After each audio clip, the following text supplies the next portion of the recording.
Guys, today's day 80 of the 100 Days LeetCode. We got a medium problem, number 39, combination sum. Let's do it. So we're given an array of distinct integers, candidates, and a target integer target, and we want to return a list of all unique combinations of candidates where the chosen numbers sum to target. We can return the combinations in any order, and the same number may be chosen from candidates an unlimited number of times. Two combinations are unique if the frequency of at least one of the chosen numbers is different. And it is guaranteed that the number of unique combinations that sum up to target is less than 150 combinations for the given input. Okay, so example 1, 2, 3, 6, and 7 is our list. The target is 7. This is our output, right? Because we can make 7 with 2 plus 2 plus 3, of course. We can reuse 2 twice and then add the 3 to it to get 7. And of course, 7 is equal to 7. So we output a list of those two lists, right? And example 2, we have 2, 3, 5 as our candidates. Target is equal to 8. And like I said, we can reuse numbers, so we can just have 4 2s, or we can have 2 and 2 3s, 3, 5. All those lists sum to 8, so we can have that as our output. Example 3, candidates is just one number, it's just 2. The target is 1, and we have nothing in our output. Okay, so we want to write this code. So how do we do this? Well, we're going to be using this main function and then another function as well. So let's write this function. We're going to have a result. This is just going to be the list that we store all of our lists in. And then I'm going to call another function, and I'll fill it in a second.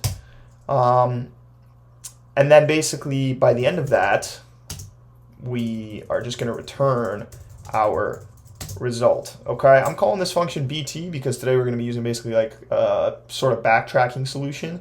And like I said, I'm going to fill in the parameters once I actually write the function and show you the function. So now let's write that function. Okay, so let's define our backtracking function. We're going to call it backtracking. We're going to take self as a parameter.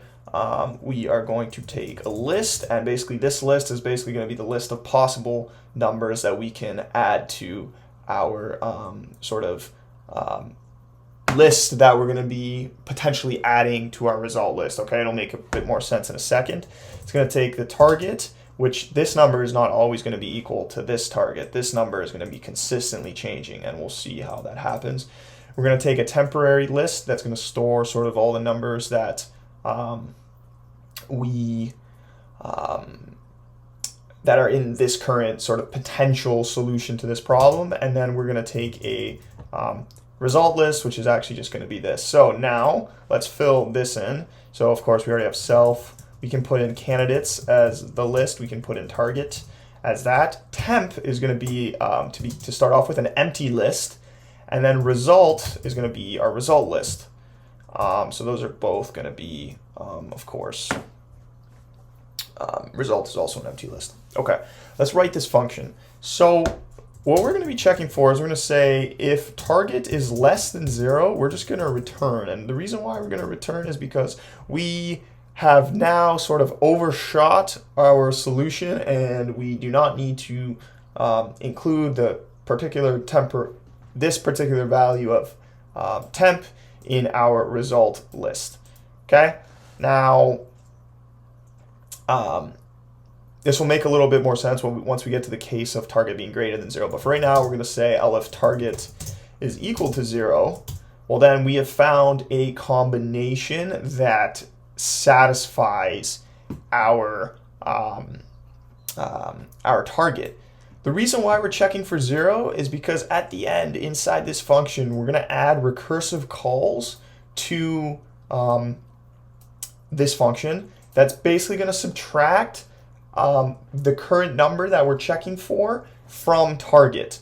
Okay, so this call is sort of the first call in the stack, and then we're going to keep calling the backtracking function, and the target that we pass through is going to get smaller and smaller until it's either less than 0, or equal to 0. And if it's equal to 0, then of course we know that we need to append temp to our result, and we can return here. And now this else block is basically going to be if target is still greater than 0. And if it's still greater than 0, now we need to sort of call it again but we need to do it in a loop, right? Because we want to call it for every number remaining in the list. Okay, so now once we get inside this loop, we're going to create another list called new temp, and it's going to be just simply the old temp that we had plus the list I, right? And the reason why we're adding the list I now is because we're going to add another number to the temporary list that we already had. And then if we now get a number in sort of the next call, which I'm about to write, then we can go into this again, okay? So we have this new list, and what we want to do is we just want to call BT again, and we're just going to pass in the list, but not the entire list, right? We need to split this up. So we're going to pass in the list only from I to the end of the list. And target, we're going to do target minus the list I, right? Because we want our target to basically approach 0. And then our new temp is going to be the temp in the next call, right? And we still keep result. And now this code should work.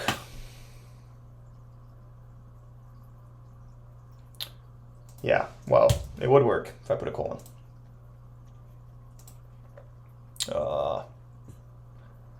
Wants me to subscribe. There you go. That's a way to solve that problem. If you guys enjoyed that, that was day 80. We got another 20 days left. Please like, subscribe. We'll see you tomorrow.